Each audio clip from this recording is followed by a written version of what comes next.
Hello guys! Nandito ako sa aking garden. Tingnan mo garden ko guys oh. So nagkuha na siya, nag-uga na ang yuta no. Oh, so far napay mga harvest ginagmay no. Napay kuan no. So tingnan nyo guys oh. Ito na yung panglimang bunga ng ampalaya ko. So ambot ani guys, so nara ang atong ampalaya no. Harveston na nato ni siya. Pang-upat ni siya guys. Ay, nako po. Ako ni siyang gibantayan kay ngano harbison na ko yung mga dahon. Tanaw mga kuan no, mga linghod pa ni oh. O daghan siya bulak guys. Amo tog mabuhi pa kuan pa ba ni? Kaya pa ba ni kay tugnaw naman. Oh, harbison na nako siya, gulang na ni.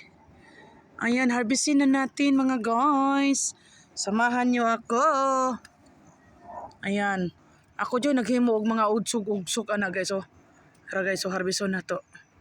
Ayun. Ayan na, oh. Ampalaya ni Kapiskat. O, tanawa kong ampalaya, oh. Oh, na siya bunga, oh. Panglima na nga bunga. O nang usahay, makaingon ko nga, mas nindot jud mananom sa Pilipinas kay unlimited, anytime pwede kang magtanom og bagong mga tanom. Diri, limited lang diri sa Amerika kay 3 months lang ang summer diri. Oo, so tanawa, oh. Oh, pero okay lang kasi gitagaan ko. Ito na yung pang-apat na ampalayang na-harvest ko. So, lutuin ko ngayon kasi magluto ako ng gulay. Shout out sa aking ampalaya.